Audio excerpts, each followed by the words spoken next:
Welcome back to our channel, dear friends.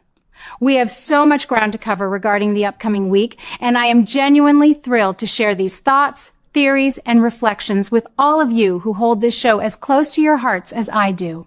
As we look ahead to the dramatic events unfolding in General Hospital during the week of July 6th through the 10th, it becomes abundantly clear that the writers are setting the stage for a period of profound transition, emotional upheaval, and startling revelations.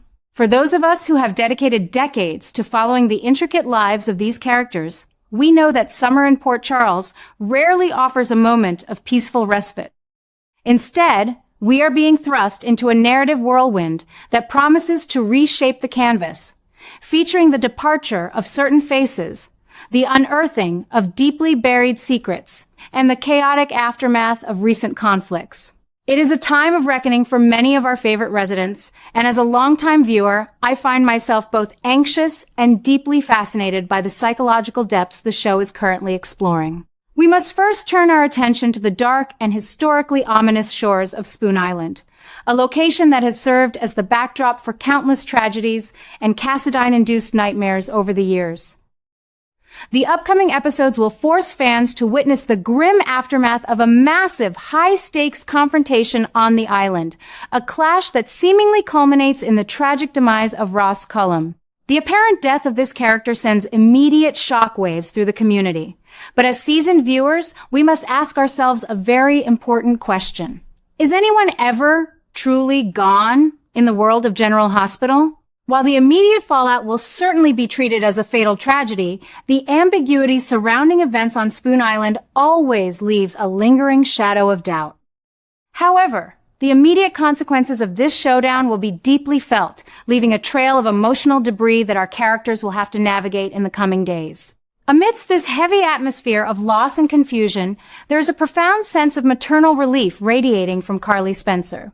We will see Carly finally able to exhale as her daughter, Jocelyn Jacks, is successfully freed from the absolute nightmare of her recent captivity. Watching a child suffer is the ultimate terror for any parent, and given Carly's extensive history of fighting tooth and nail to protect her children from the pervasive dangers of their world, her desperation has been palpable. However, this relief is immediately coupled with a fierce, uncompromising determination to sever Jocelyn's ties with the World Security Bureau entirely. Carly wants her daughter out of the espionage game. And frankly, who can blame her? The WSB has brought nothing but pain, deception, and life-threatening peril to their doorstep.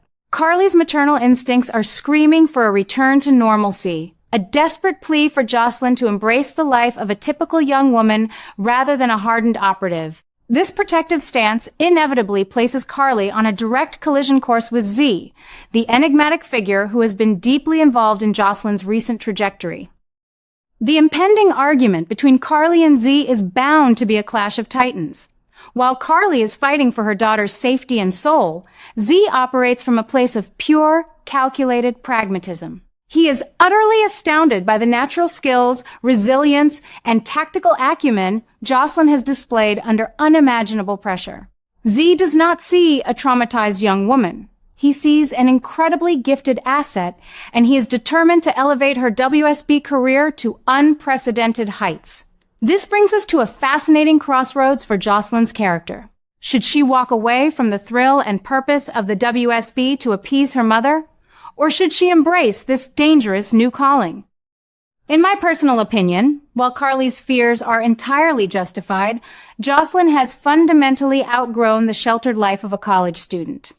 The Spencer and Jacks DNA flowing through her veins has always destined her for a life less ordinary, and denying her that potential might be a disservice to the strong, capable woman she is becoming. Carly, never one to simply sit back and let others dictate the flow of information, is also channeling her restless energy into a deep investigation of Valentin Cassadine.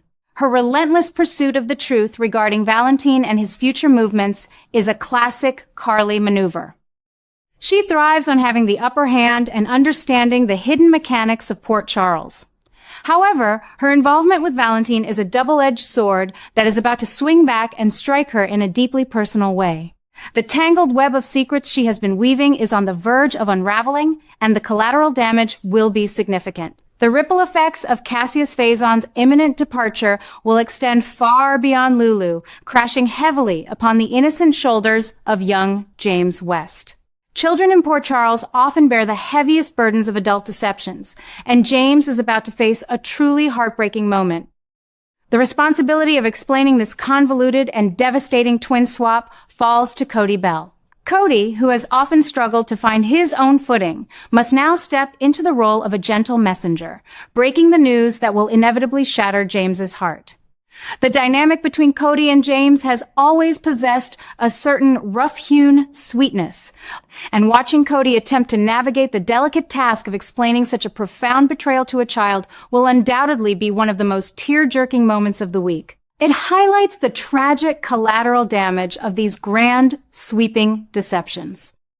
In the wake of this emotional devastation, we will see Dante Falconeri step up to provide much-needed comfort and stability for Lulu. Dante's presence is a grounding force, and his support as Lulu processes the trauma of the fake Nathan is crucial. However, Dante and Lulu are not just dealing with her trauma. They are facing a rapidly escalating crisis with Rocco Falconeri. Rocco is harboring a deep, simmering fury directed at both of them regarding the recent arrest of Britt Westbourne. The complexities of blended families and the attachments children form are beautifully, if painfully, illustrated here. Rocco's anger is a manifestation of his own confusion and sense of loss. Navigating a child's righteous indignation while simultaneously dealing with adult betrayals will test Dante and Lulu's parenting skills and their bond to the absolute limit.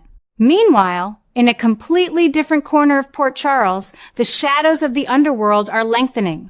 Sonny Corinthos, a man who seemingly cannot escape the perpetual cycle of violence and power struggles, is hurtling toward a highly dangerous confrontation with Jen Sidwell. The tension between these two formidable figures has been building to a boiling point, and the upcoming clash threatens to pull Assistant District Attorney Justine Turner into the crossfire. Justine is a fascinating variable in this equation. As an ADA, her duty is to the law. Yet the reality of dealing with a mob boss like Sonny often requires navigating a vast gray area. The impending situation suggests that Justine might actually gain the upper hand in this volatile scenario. The critical question is how she will use this leverage. Will she strictly adhere to the letter of the law? Or will the unfolding circumstances compel her to offer assistance to Sonny? I have always found the dance between Port Charles law enforcement and the Corinthos organization to be a compelling study in moral ambiguity. If Justine chooses to help Sonny, it speaks volumes about his enduring ability to manipulate the system and charm even his most steadfast adversaries. The truth has a funny way of always clawing its way to the surface, and Lulu Spencer is about to be hit with a revelation that will shake her to her core. Lulu will soon discover the shocking fact that Valentine Cassadine had been secretly living at Carly's house for months. This revelation is not just a surprising piece of gossip. It is a profound betrayal of trust. Carly and Charlotte Cassadine have been harboring this massive secret, and they are about to face an intense and entirely justified backlash from Lulu. Why did Carly feel the need to conceal this? Was she protecting Charlotte, or was she playing a more complicated game of chess with Valentine? Regardless of her motives, Lulu's reaction will be fierce. For older viewers who remember the fierce loyalty that usually binds the Spencer women, seeing this fracture is deeply unsettling, yet it provides a rich vein of interpersonal drama that the actors will undoubtedly execute with brilliance. Yet, the betrayal regarding Valentine's living arrangements pales in comparison to the absolute psychological horror Lulu is about to confront. In what is perhaps the most disturbing and emotionally complex storyline of the week, Lulu will uncover the horrifying truth that Cassius Faison has been masquerading as Nathan West. When we consider the sheer emotional weight of what Lulu is about to endure, it truly brings a heavy ache to the heart. To realize that the man she welcomed into her home, the man she shared her most intimate moments and her bed with, was not the beloved Nathan, but a deceptive imposter, is a violation of the highest and most damaging order. It is a profound trauma that attacks her sense of reality and safety. Did the writers push the boundaries too far with this twin swap deception? Some might argue that it is a cruel and unnecessarily dark path for a legacy character like Lulu to walk. However, I must respectfully suggest that, while it is indeed a harrowing narrative, it provides an incredible canvas for Alexa Havens-Bruening to showcase her immense dramatic range. The exploration of Lulu's grief, disgust, and violated trust will be difficult to watch, but it is undeniably gripping television. Providing a slightly different flavor of drama, Molly Lansing Davis is busily preparing for her highly anticipated book launch. This should be a moment of pure triumph and celebration for her. However, the joyous occasion is being clouded by her growing suspicions and uneasy questions regarding the increasingly close relationship between Rick Lansing and Alexis Davis. For those of us who have followed the tumultuous, often toxic, and deeply passionate history between Rick and Alexis, Molly's concerns are entirely warranted. Their past is littered with manipulation, heartbreak, and undeniable chemistry.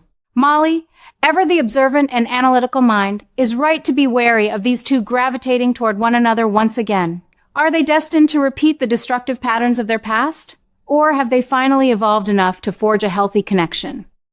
Molly's perspective serves as the audience's voice of reason, questioning a reunion that feels both inevitable and highly dangerous. Finally, we arrive at the overarching narrative thread that is quietly weaving through all of these disparate storylines. The audience will begin to notice subtle clues, shifting dynamics, and scattered pieces slowly aligning to prepare the canvas for a monumental event. As the chaotic dust from the Spoon Island confrontation and the Cullum tragedy begins to settle, a palpable sense of anticipation will take hold. The stage is being meticulously set for the highly anticipated return of Jason Morgan.